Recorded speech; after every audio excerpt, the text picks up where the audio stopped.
Good morning, y'all. This is Storyhive on location in Lake Cowichan with Beats, Eats, and more. Hey, yo. We are broadcasting live right now from the unceded ancestral lands of the Sioux Basset First Nations, the original stewards and protectors of these lands and these waters.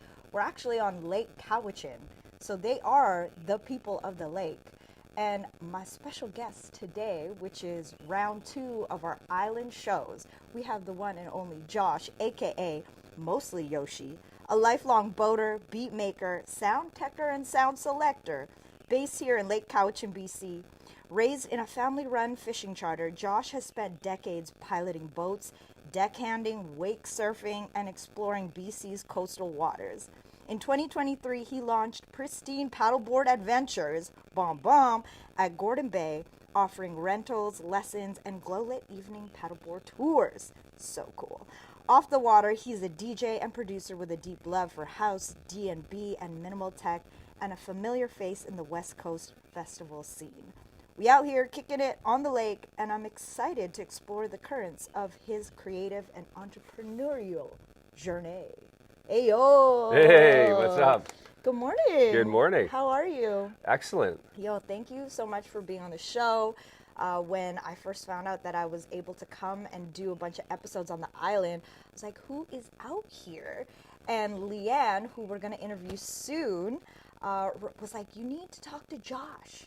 And you need to get on the water, which I'm so excited about. So, yeah, it's really cool to hear about how you had this upbringing, you know, on the water, touring with your family. Can you tell us more about like how you first started and how this love for nature and water first began for you? Yes, absolutely. First of all, thanks for having me on your show.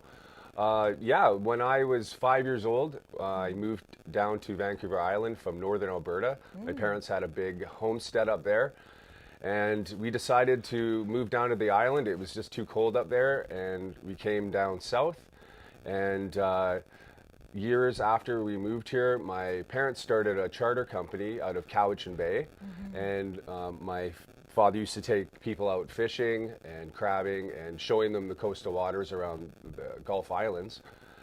And then as the years progressed, my father started getting into commercial fishing, so we've had a lot of boats in our lives, and I have lots of fond memories of us touring around the Gulf Islands and checking out new bays and porpoises in the water and lots of fishing. It was just really magical as a kid. And moving onwards, I got into the marine industry in my mid-20s, and I worked in the marine industry for about 18 years.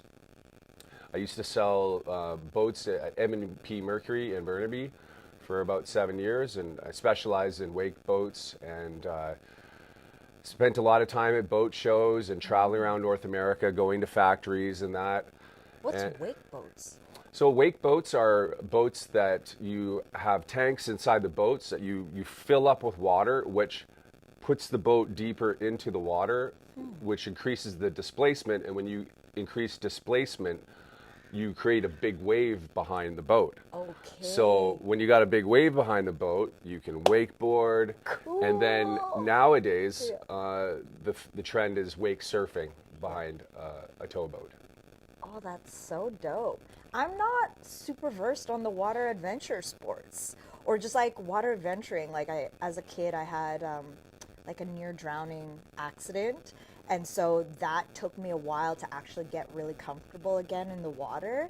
But like, it's really cool to hear how you basically had like a merman kind of life upbringing, you know, being so close to the water and having so much of your life and your upbringing in the water. Yeah, absolutely.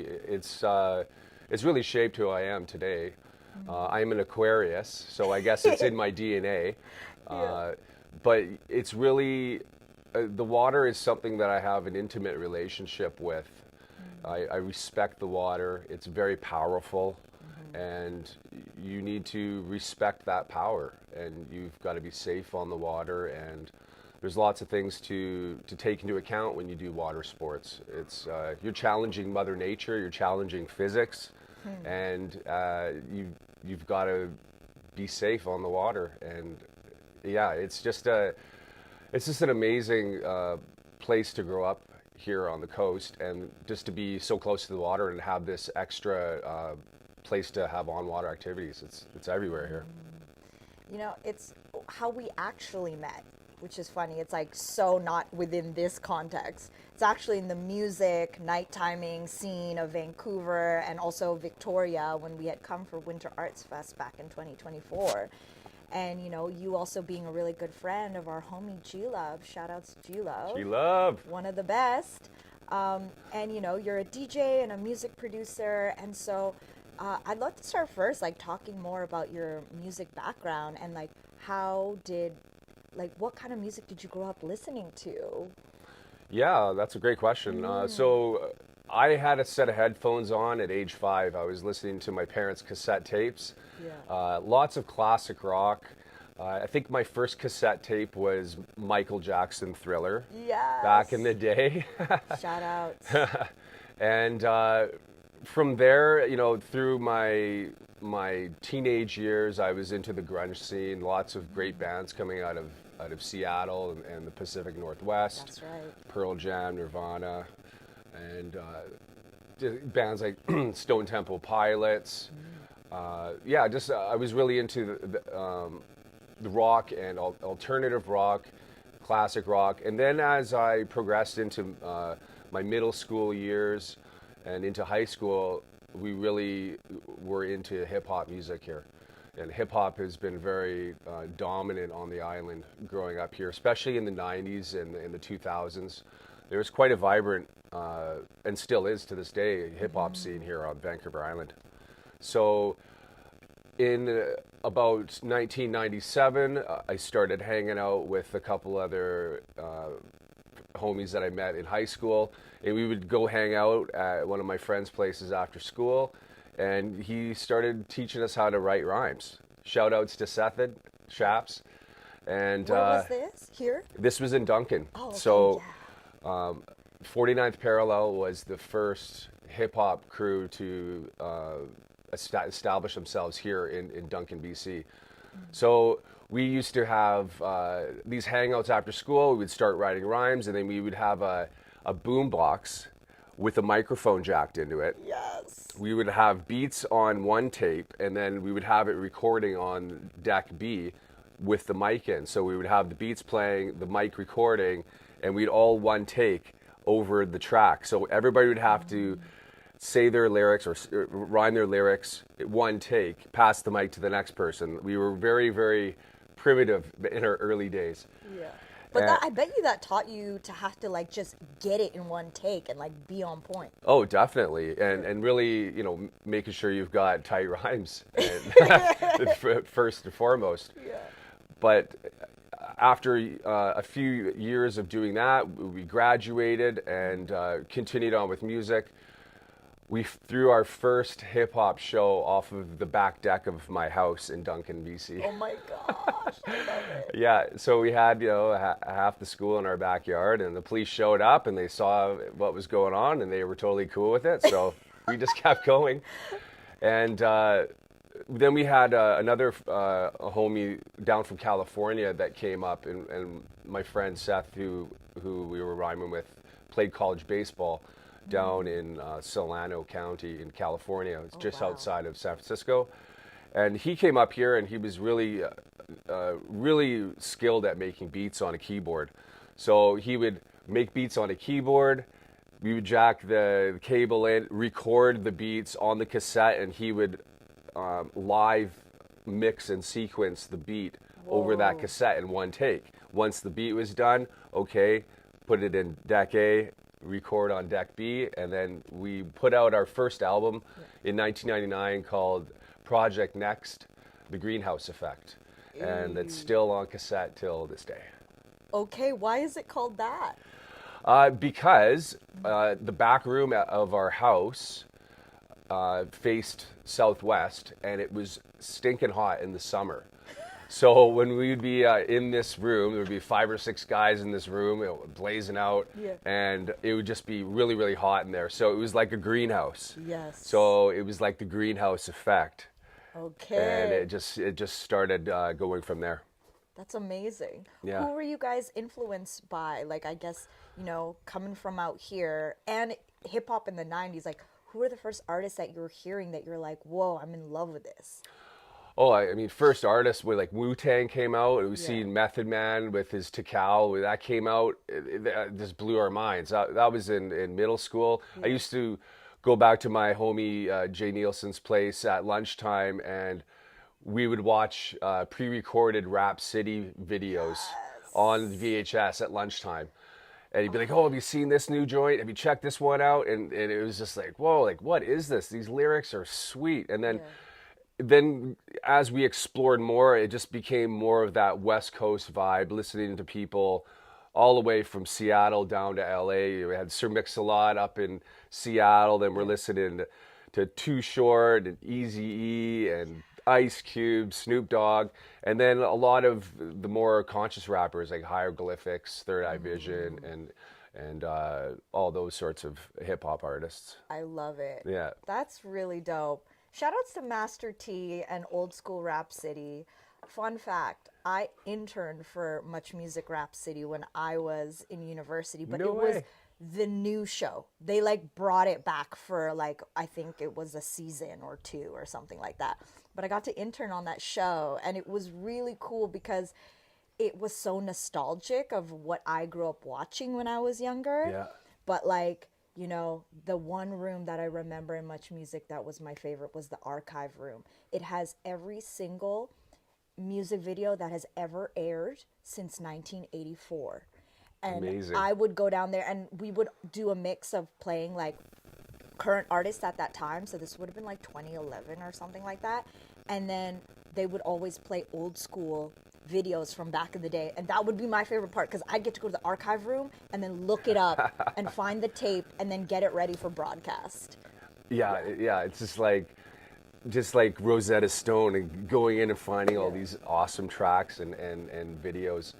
It really changed the scene of hip hop, being able to see it visually. You hear it on album, but when you could see the video with the music, it just created a vibe. It created a movement of hip hop. It was very, very strong in the late 90s, early 2000s, and to this day, there's a lot of great hip hop artists. But shout outs to the 1990s hip hop. That's where my heart is at. Do you think that music videos had the same effect today, if not like being broadcasted somewhere where like everyone's seeing it, I think music videos are another form of artistic expression. But there's just something about that era. I don't know if it's because that's when I was growing up, but the nostalgia of that era just seems to stick with me. And sure, there's other great videos that you see out there, but there's just something about those older, grainy, raw videos that were produced with these hip hop artists that I was so in tune with back in the day. How did you get your name, Mostly Yoshi? Funny enough, so my name is Josh, and back in the day when Nintendo 64 64 came out. I love that's my favorite console. What were we playing on that? We were playing Mario Kart and all those favorite games. So I used to hang out at my buddy Jay Red's place after school, and whenever I'd knock on the door, "What's up, Joshy? What's up, Joshi? What's up, Yoshi?" And it just evolved into that at about age 15. It stuck, that nickname Yoshi stuck with me through high school. And then when I was 19, I was like, okay, get me off this island. I want to see the world. So I moved up to Whistler for the 1999 and 2000 season. And I worked for Whistler Mountain for a couple of seasons. And I ended up hitting it off with a Japanese ski instructor. And the next thing you know, I'm on a plane to Japan to meet her parents. Oh my gosh. And when I got to Japan, the name Yoshi just really stuck with me. And I even have it tattooed on my back in Japanese kanji. And just as time went on, the mostly just kind of got injected into the name. It rhymes with Yoshi. And it was mostly Yoshi is just kind of like, Yoshi is like it means awesome in Japanese, and I'm mostly awesome and mostly loyal, mostly respectful. It's like, it's just kind of like, I'm not 100%, but I'm mostly there. Yeah, that's great. You're like, it's just, we're keeping it real. We're not over promising and under delivering. We're just saying mostly this is what you can expect. We're being realistic here. Yeah, that's dope. How did you meet G then? I don't think I actually know this story. Through G, I met G through my partner Leanne, and it was back in the COVID days when we were all kind of locked down in our separate places and not be able to visit or go anywhere. So I used to go down to G's and hang out with him. He first came over to Leanne's for dinner, and then we hit it off really, really quickly. We became homies instantly. Oh yeah, you guys literally have same fashion sense. That picture you sent me, I was dying because I was like, stunner shades, check. Fitted, check. Shirt, just like flaunting your values, aka in house we trust. And I sent it to G. I was like, are you guys homies or are you guys homies? Like, what?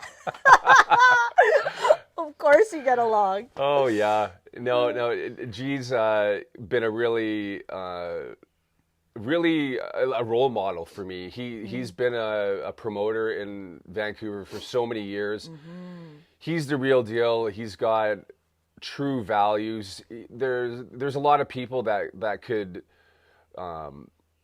say things that aren't true or misrepresent things. He is just as pure and as true as can be.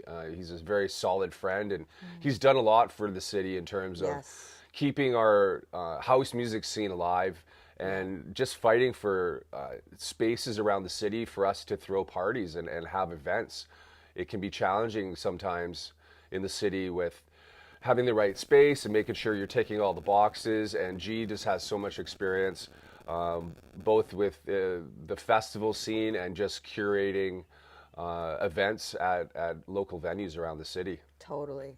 And he's really good at building relationships, like authentic relationships where he cares about people, 100%. And I think there's like a magic about him that has just like brought community together. Absolutely. Yeah. I'm curious to know, okay, so we got into hip hop. How did we get into then house and drum and bass and minimal tech and all your other music tastes? Yeah, so funny enough, like when I left the island, I was straight into hip hop. That's all I was listening to. And once I moved up to Whistler, I started meeting people from around the world, lots of people from the UK and Australia. And I was exposed to more drum and bass and more down-tempo music, more ambient type music that I'd never heard before, just really non-instrumental music that you could just vibe out to. You could sit on a beach somewhere and just let your mind go to these tracks without lyrics in them. And I started to really enjoy listening to music without lyrics and let the music do the speaking for itself rather than always having to have lyrics on a track. So going to some of the clubs in Whistler, like Max Fish, watching Matt the Alien in his early years at Max Fish, that was very influential to my musical taste. And then I hooked up with another cat from Australia, DJ Jugular, and he brought turntables to the staff housing up in Whistler Blackcomb, and we recorded about a 5-6 track album on mini disc. What is mini disc? So I feel like I skipped that. It was CDs. A very, very brief medium that came kind of after cassettes, and it was kind of in between with the CD burning. So is it smaller? Yeah, it's smaller, and you'd have these little hard cassettes that were smaller. It was like a mini disc, and you would slide it in, close the door, press play or record. And you could buy albums for a while on mini disc, but that kind of fizzled out. Then CDs became the new medium, and then here we are with the downloads and streaming today. Right. So we actually recorded this album in the staff housing in Whistler Blackcomb. And it was really cool to collab with someone from the other side of the world, from the hemisphere. And just working with him, I just kept the lyrics and music writing going. But I always had those four on the floor beats in my head and those dirty drum and beats in my head. And so I really explored those different genres as I was still into hip hop music. After Whistler, I lived there for 2 years. I went to Japan, and then I lived there for a year, and I taught English at Berlitz International. Cool. And I was a bartender on weekends at a club called Bar Isn't It, and it was it was a little gaijin club on the fifth floor in Osaka, Japan. What does that mean, gaijin? So a gaijin is basically a foreigner. So gaijin right. is foreigner in Japanese. Yes. So it was a club where foreigners and Japanese culture could come together and speak English and kind of interact and party together. Cool. And I was one of the bartenders at this bar, and I just got exposed to even more house music, lots of minimal music that I never heard of before. And that really just kept pushing me along towards my musical journey of finding out these different genres and just how deep they went. That's sick. I love that different places in the world and meeting people just kept giving you more and more knowledge and expanding your music taste. Absolutely. And I bought a Korg Triton keyboard in Japan back, that would have been 2002. Is that like how many keys is that? So I had a 66 key Korg Triton, and it also had a sequencer built into the keyboard. So I experimented in my tiny apartment making beats on this Korg Triton, and then you could record the sequences on a 3.5-inch floppy. Floppy disk. Yeah, floppy disk. So we're going through the eras here. Yeah.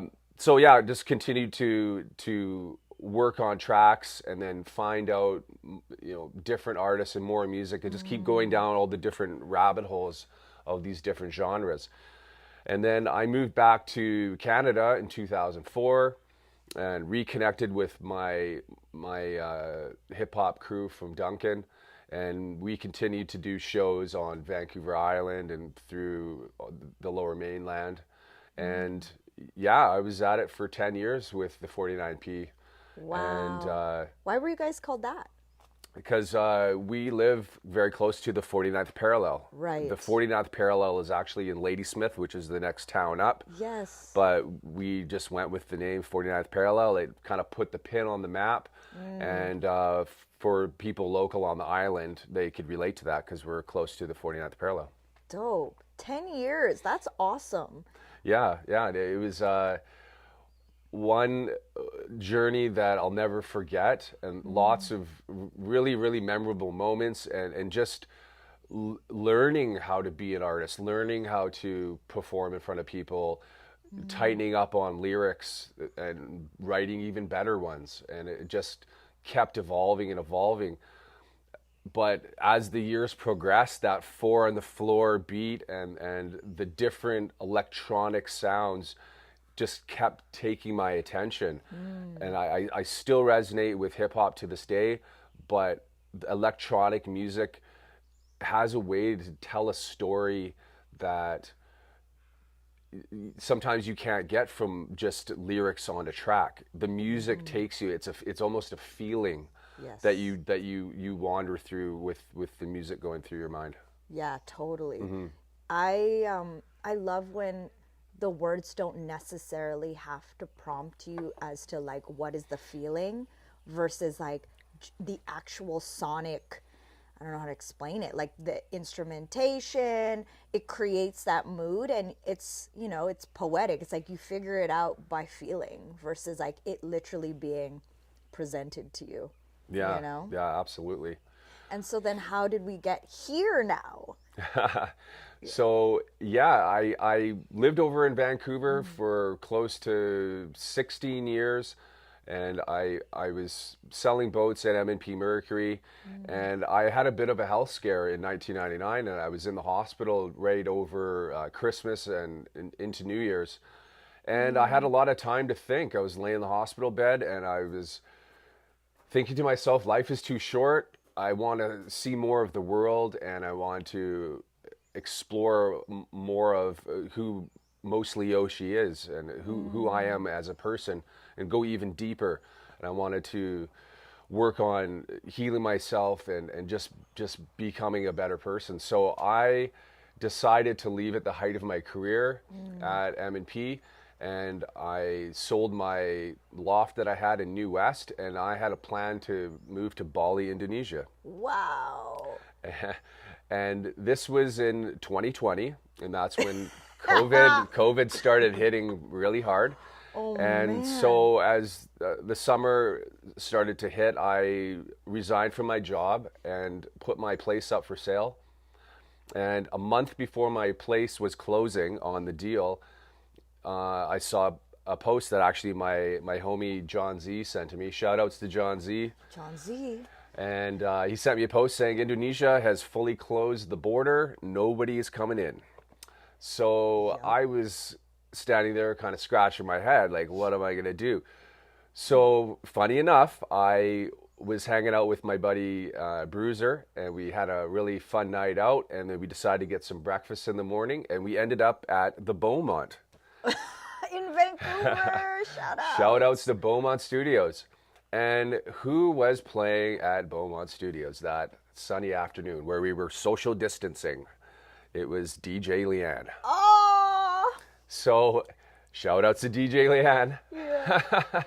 And we connected. We hit it off, started talking with each other. We knew each other from the scene, but then we really connected at that Beaumont event there. So I was in a position where I had no place to live within a month, and Leanne's business, Girl on Wax, was hit pretty hard because they had the no gathering in public places, or no gatherings inside of a building. So her business was shut right down. There was no events being able to happen. There was no weddings happening, no corporate events happening. So she was in search of a roommate, and I had no place to live, and we were really hitting it off with each other. So we decided to connect, and I moved in with her. Amazing. Yeah. The COVID relationships. The COVID relationships. You were either breaking up or you were starting something. Exactly. And if you had to quarantine, it just really proved the strength of your relationship. Oh boy, did it ever. Wow, that's amazing. Yeah. Okay, and then here. And then here. So fast forward, I decided that I'd had enough of the city. Leanne was having enough of the city. And I packed up and came over here and took a job with my friend Luke Petrak, who owns Dry Dock Marine Group here in Lake Cowichan.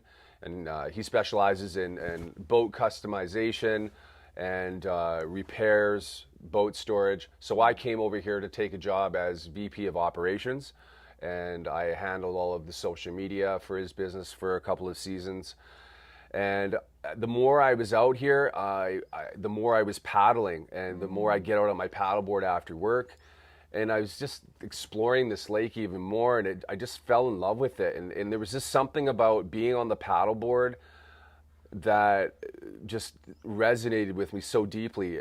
I had boats all over Vancouver that I had access to through the dealership. I had my own boat parked in Vancouver for, I had that boat for 13 years. So being able to come back here and have the paddle experience, I discovered that I had an even closer connection with the water than I did in all of those years of boating.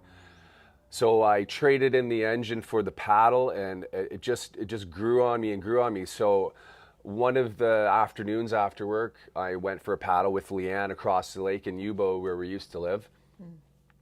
And I was floating on the paddleboard with Leanne. I'm like, what do you think about me starting up a paddleboard business? And it was just like, she's like, yes. Like, she was just like, there was no hesitation. She's like, yes. Like, she was just all over it. So I'm like, okay, you know, and I've always had, you know, aspirations to be my own boss and to run my own company. And I decided, like, yeah, maybe I can do this. So I had visions of doing paddleboard deliveries around the lake with my truck in my Tacoma. So I decided to hang up the mitts with Dry Dock Marine and everything I was doing there to become my own boss here on the lake. So I purchased about 6 paddleboards, and I was searching for a name, and I was like, oh, couldn't really figure out the name. And then one day, Leanna and I were driving, and she just said the word pristine. And the first word that comes to mind with pristine is a lake. You think of pristine lakes, clear, pure, undisturbed lakes that are just completely pure. Yeah. So the name resonated right away. So I was like, that's it. That's the name, Pristine Paddleboard Adventures. So we fired up the company in spring of 2023, and I approached Gordon Bay Provincial Park, and I was just approaching the park to get a permit to use the boat launch to take people out on tours. You know, you have to get a certain license or a permit to use the government property. And they reached back to me and were like, hey, there was a guy that used to set up here on weekends and rent out paddle boards and canoes and things like that. Would you consider setting up maybe more permanently than doing your delivery service around the lake? And I was like, okay, this could be something. So I came down to the lake here and met with the park ranger, and they showed me this spot that we're sitting in right now. It used to be where the playground was here in Gordon Bay Provincial Park, and it was a perfectly flat, manicured pad with gravel, and it was perfect. I've got 3 trails that give me access down to the water, and it just made sense instantly. So I was thinking, okay, well, this is great. How can I, have paddleboards down here safely? So the shipping container came to mind. So this shipping container right here was the first one that we dropped down here in 2023, and started the business out of this one, solely doing sup rentals. And then moving into season 2, I added a little bit more. I added some snacks and some kombucha and some salmon jerky, and just a few more things that I could, a few more things that I could offer to guests here in the park. And then through those 2 years, I did have quite a few calls and requests for kayaks and canoes. Hey, do you rent kayaks or canoes? And I didn't have those tools here yet. And I'd always gravitated towards stand-up paddleboarding because of my snowboarding experience over the years. So I like standing up on a board. I don't like to sit in a canoe or in a kayak for too long. But there was enough people asking me for rentals for that I decided to bring them in. So this year we dropped another sea can here, and now we offer sup rentals, canoe rentals, kayak rentals, and even ice cream. And even ice cream. And vegan ice cream? Vegan ice cream. We That's have right. non-dairy options as well as the naughty stuff. Dude, congrats. This is so awesome. Thank you. We met in February 2024, and you were telling me about this. You're like, yeah, I started a stand-up paddleboard company. Come and check it out. Come and meet us at the lake. And now, a year and a bit later, we're finally here. Here we are. This is awesome. What do you feel like, becoming your first, small business owner has taught you so far? It's taught me that there's not enough hours in the day. Many people can probably relate to you on that. That's definitely one thing. It's taught me to be more disciplined with my time, and it's also taught me to really critically think before making decisions. Sometimes people make decisions based on emotion, and not really taking a moment to think logically about, Yes. is this the right thing to do? So it's definitely honed in on those certain skills, but it's also just opened up my heart, and it's just, it gives me such satisfaction to set up travelers from around the world with equipment to go out onto the lake and check out how beautiful Cowichan Lake is here, and all of the scenery and the nature. People travel from around the world to come to this spot to check out nature. So it's funny, when I was first brainstorming and thinking about opening up Pristine Paddleboard Adventures, I was thinking to myself, wouldn't it be cool if I could rent some paddleboards to some German tourists or some European tourists coming through here? And funny enough, when I opened the doors to this business in 2023, and it was a couple days in on the rentals, I got my first call for my Gordon Bay Island tour. Yeah. And it was a lovely German couple that called. And I took them out to the islands, and they were super enthusiastic and really, really stoked to be my first tour ever. Yeah. And it was just so satisfying for me to be able to use my guiding skills to take people out on the lake, show them the islands and beautiful cliffs and nature, and to bring them back, and then to give them Pristine Paddleboard Adventures sticker at the end, and just have them thanking me like profusely of taking them on this adventure. So being able to take people out on the water, meeting happy campers from all around the world here, has really just made me appreciate so much what I've been able to build here, and the collaboration with BC Parks has really been awesome. They've been really supportive and encouraging to what I'm doing here, and to be able to offer this type of recreation to everybody who's coming to the park just really makes it even more of a destination here on Vancouver Island. Definitely.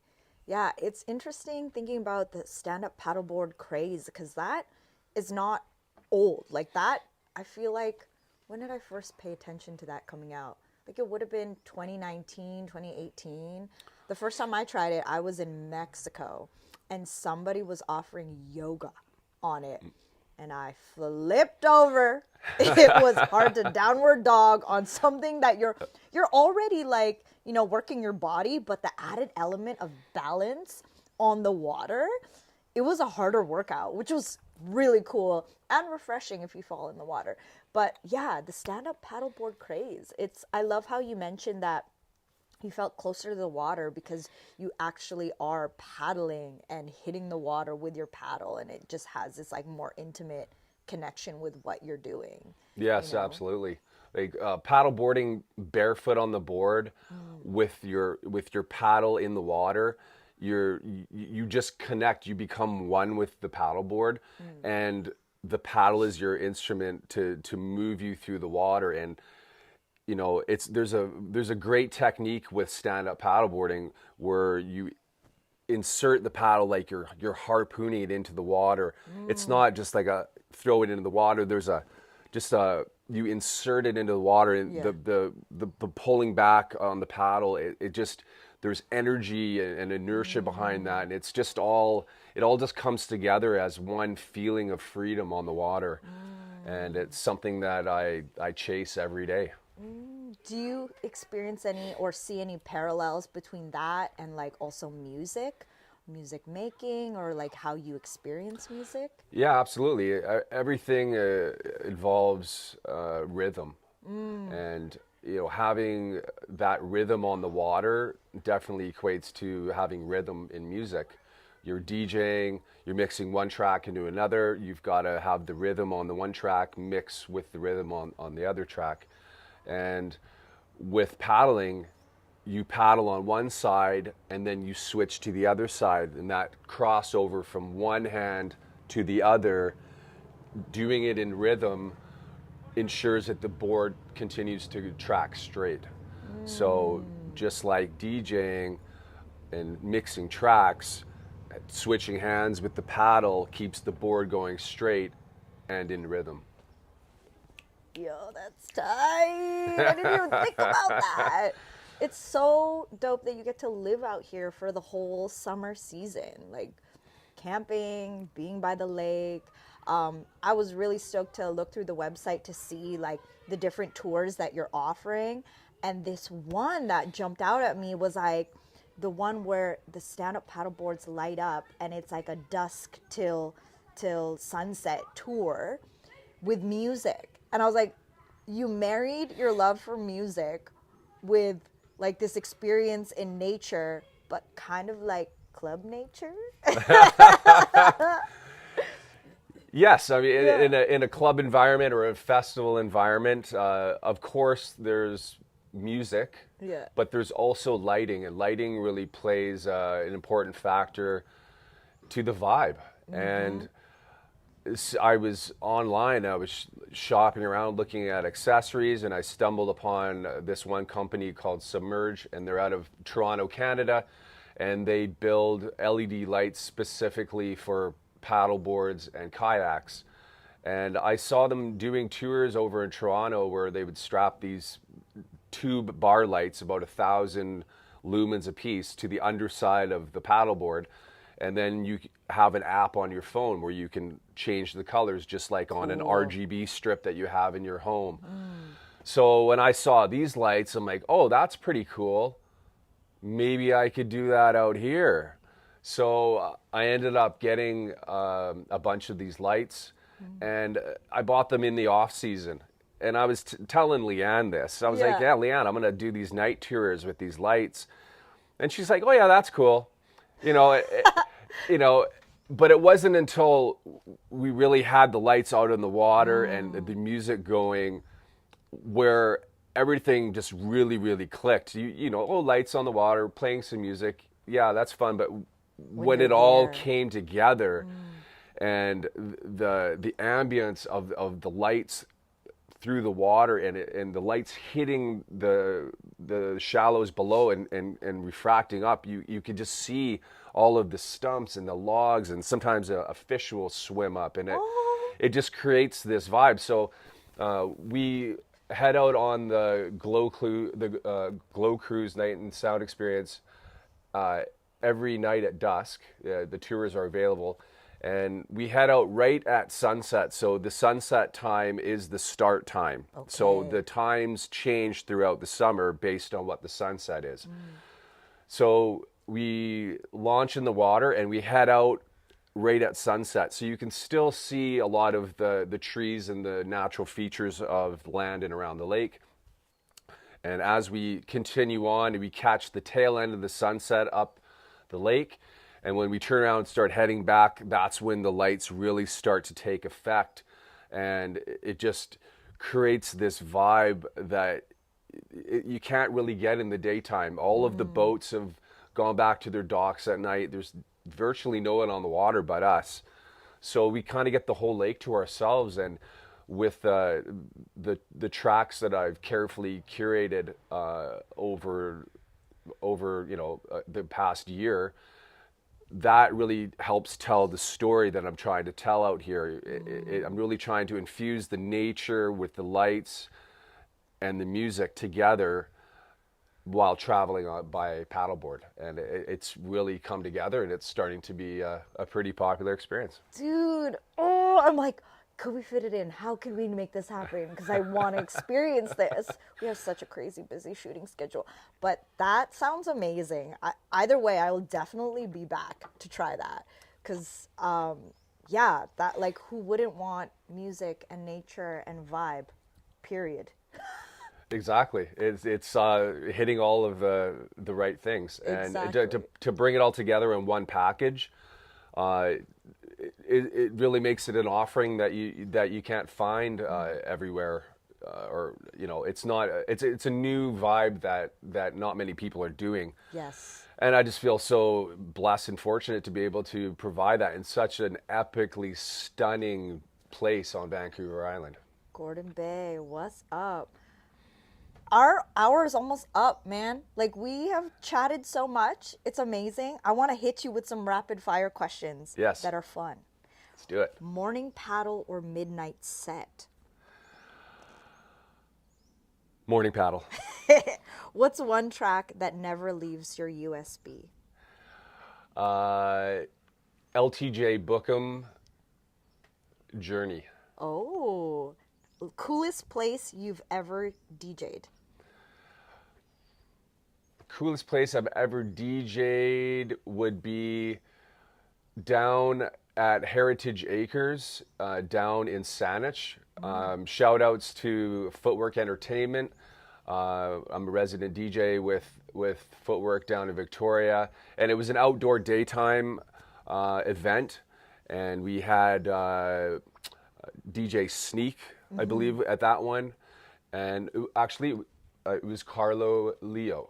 And he came up, and I got to DJ a daytime set, and it was just out on this beautiful acreage that had, funny enough, lots of antique farm equipment. Oh. And it was these grounds that just had a really awesome outdoor space.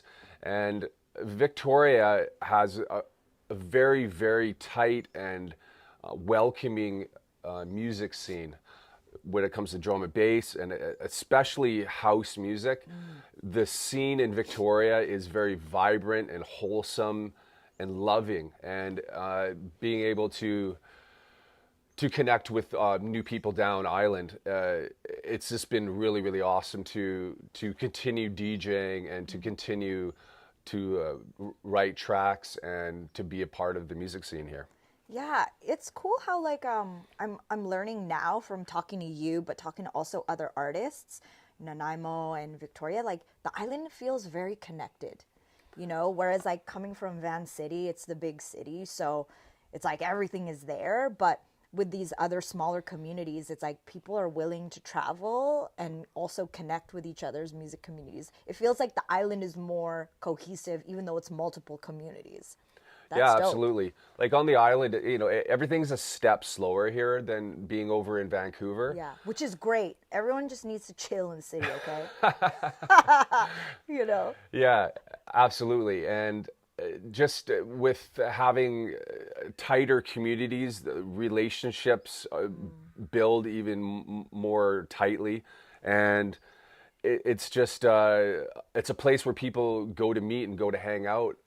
You know, at nightclubs in Victoria and events happening around the island. And it's just really awesome to be a part of all of the skills and all of the scene and everything that the music scene here has to offer.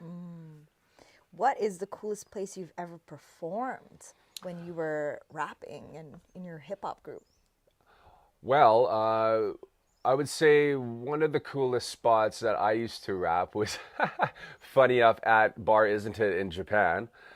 I used to get up, the DJ used to throw an instrumental track up, or the instrumental for Eminem Lose Yourself.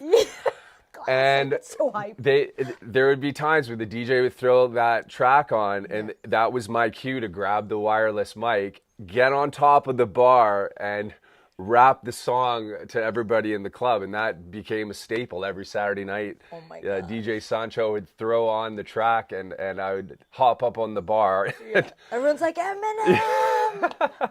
With the bleached blonde dyed hair. I had it all going on back then. You know what's funny? Is I also had bleach blonde dyed shaved head moment during my chapter of living in Mexico. And all the Mexicans at the barber shop, I was like, I'm dyeing this blonde, and then I want you to give me a nice fade. Eminem. And everyone understood what I meant. Yeah, totally. That was a look back then. Craziest request someone's thrown at you while DJing? I don't take requests. Dad. Look into the camera and say that one more time. I don't take requests. That's it. Best compliment you've ever gotten after a set or performance? That was the best set you've ever played. Simple, amazing. One artist, dead or alive, you love to be with back to back. Totally different genre, but Bob Marley. Bob Marley, I share the same birthday as Bob Marley. Really? February 6th? February 6th. Yeah. What's shout up? out. You know. Because Bob is like a spiritual grandpa to me.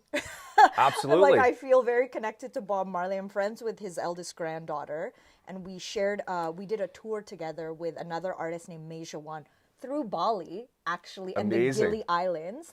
And it was us just playing a film that she made. It was about Rastafarianism, about her grandpa, and we toured that film all around Southeast Asia, and it became like Bob Marley karaoke every night because all these reggae bands, of course, were in the island, right? So island people love reggae music, and they'd come together and they were just jamming on Bob's songs, and Denisha is her name. She would sing the lead on everything. So as we traveled, we kept hearing the song Three Little Birds. Yes. Because me and Meja and her were three. And I was just like, Bob, he's here. He's guiding our journey. So I consider him my spiritual grandpa.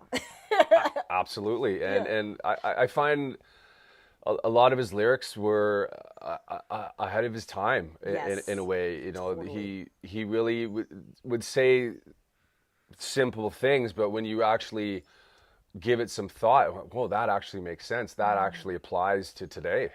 Yes. Timeless music that will never go old because it makes sense to today. Absolutely. So you would do a B2B with him if Bob learned how to DJ? 100. Absolutely.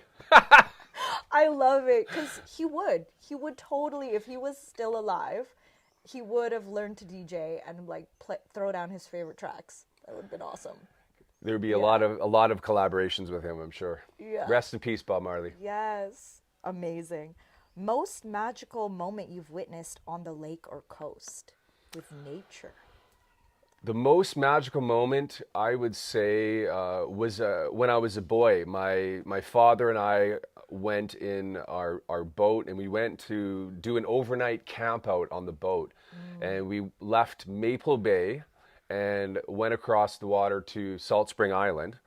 And we got to our spot, and we set the anchor. And Dad threw the anchor over the front of the boat, tied it off to the cleat, put it in reverse, set the anchor into the bottom, and that was right at dark. And I remember we put some microwave popcorn on and had some popcorn, and we went out on the deck, and this was during the summertime when the bioluminescence happens.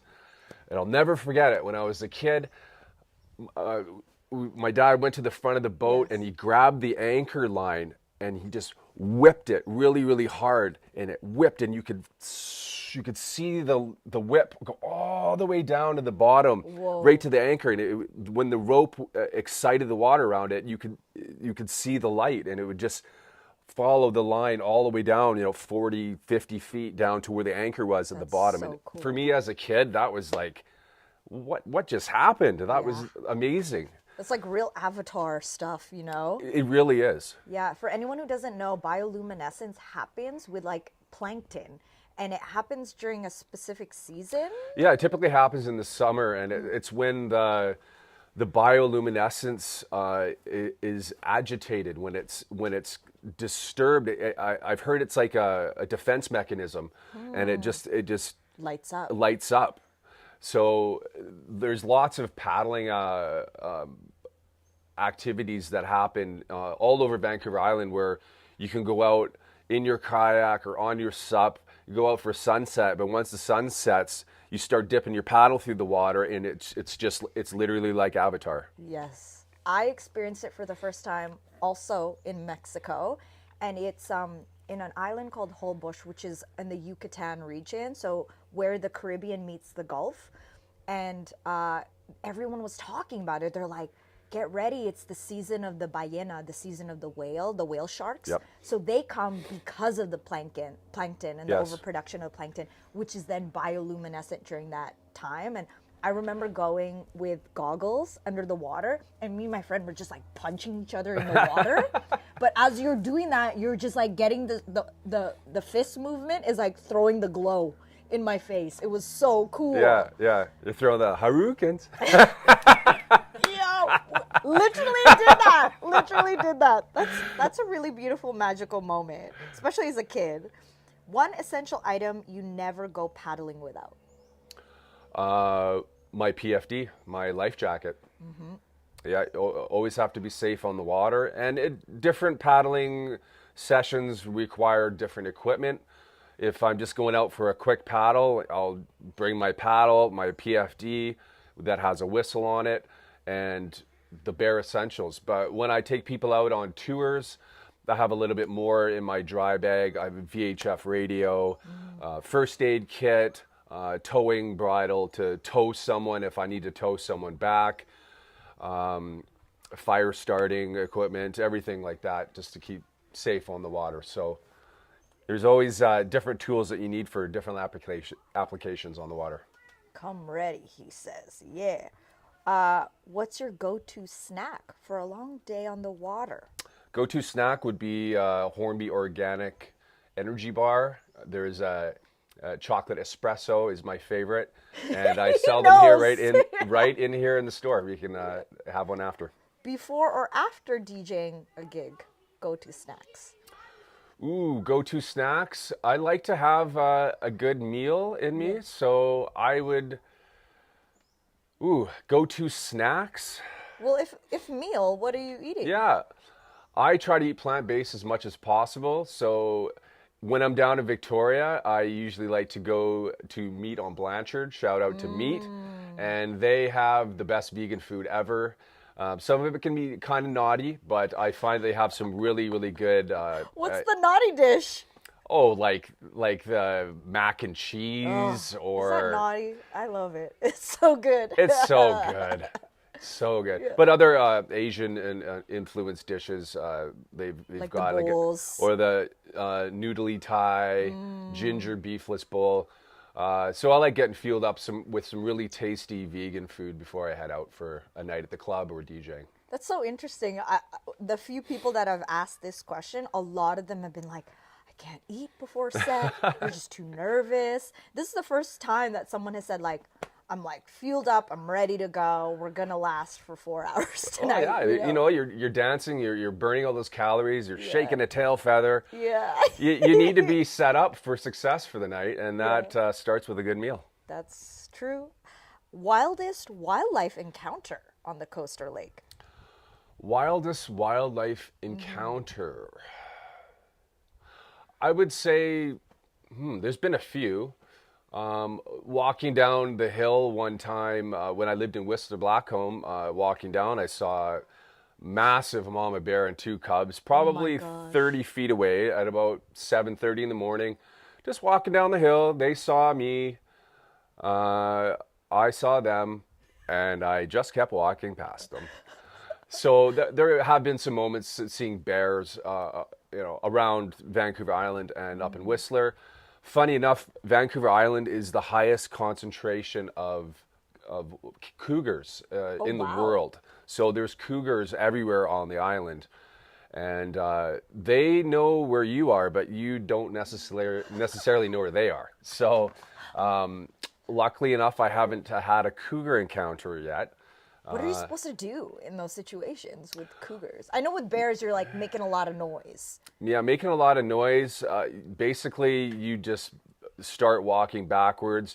Trying not to make direct eye contact with the cougar is one thing, but really, if the cougar's hungry, he's going to want to eat you.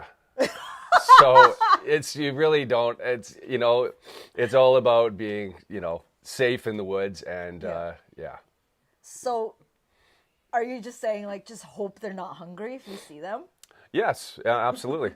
Oh my gosh. I'm like, it's a big cat. Can we do the slow blink? Like, this is how I meet cats, like house cats. I'm just like, we're going to establish a connection. I'm like, slow blink. It's like, you see a cougar, it's just like, can we just slow blink and hope you're not hungry? Like, we're like, no. I'm going to Google some more about that because if we're out here for a couple more days. You'd be cougar smart. Yeah, exactly. Dream spot anywhere in the world you'd love to host a paddleboard adventure? Ooh, that's a tough one. I would say the place I would like to have a paddleboard adventure the most would be French Polynesia. Ooh, what's them waters like? Pure blue. Absolutely pristine, tropical, on steroids. Hawaii is a very beautiful place, and it's one of the originating places of stand-up paddleboarding. French Polynesia is about 8 hours south of Hawaii, and it offers islands that are basically untouched. There's not a lot of development there, except on the big island of Tahiti. And just picturesque, tranquil waters, palm trees everywhere, and just stunning sunsets that you don't get to see everywhere in the world. Have you been? I have been, yes. Oh. Yes. I spent two weeks on a catamaran down there, and got to explore about 6 different islands, including Bora Bora. And literally the water is so warm, it makes you more hot. You got to get out of the water. It's like very, very tropical there. Wow. And, yeah. So what's the route to get there then? You'd fly into Tahiti. So you basically fly south to Los Angeles, Okay. LAX, and Yeah. then you hop on a flight that's about 8 hours from LA, and it's basically directly south of the Hawaiian Islands. Okay. So as French Polynesia, like what kind of currency they dealing with down there? They take American dollars in some Yeah. places, but it's the euro, because they're part of the European Union. It's a French colony, I never knew that. and so European, the euro is used down there. That's so interesting. Is there a lesson from your upbringing on the water that still guides your decisions today?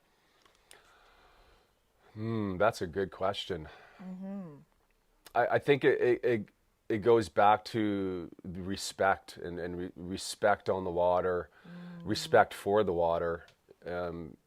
Water is a very powerful force of Mother Nature, and it should be respected, and it should also be protected.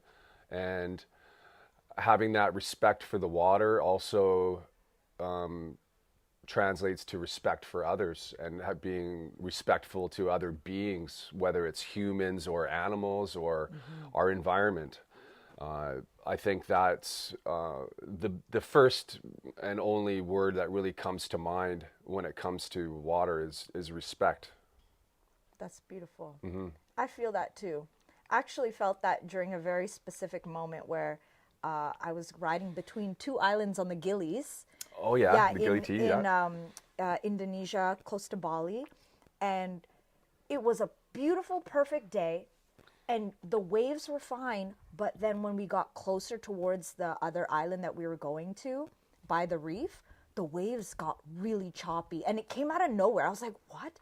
And the 2 people who were managing the boat, I hear them talking to each other in Indonesian, and our Indonesian friends were like, "Okay, everyone be quiet," because he was trying to hear. And all of a sudden, the boat was doing like, you know, the ride at the Peony, that the boat that does this? Yeah. The boat literally did that. And 1 minute, I'm like looking down and then Crazy. the wave at eye level. And then the boat went like this, and the wave went through the boat. And I was just gripping on so much. I was like, don't fall out, don't fall out.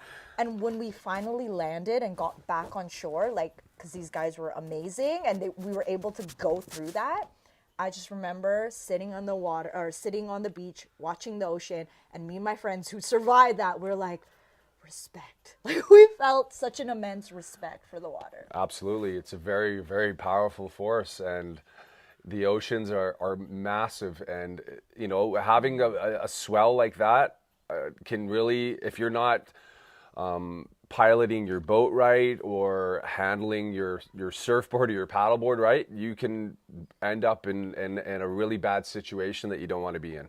Definitely. So it's all about respect and understanding the water. Dude, this has been such a great convo. Thank you Yes. so much for your time, for Thank your you. energy, your stories. It was so cool to get to know more of you. And I also didn't realize how big of a role hip hop took in your life. And that's really cool because it's a big part of my life too. So I'm very grateful for your time and for you showing us pristine paddleboards. I think that Jamal and I might hop into the water and hang out a bit. I highly recommend it. Yeah, how can people find out more about you and as well as like booking some tours? Yeah, you can reach us at pristinepaddleboard.com. We're on YouTube, Facebook, and Instagram. And those are the places that I mostly reside online. Or you can just come on down, walk up to the paddle pod here, and we'll get you set up with all the gear you need. Yes. Yo, shout outs to everyone who's watched the live stream, who's tuning in for the recording after. We appreciate you. We out here in Lake Cowichan, and you've been watching Beats, Eats, And more. and More.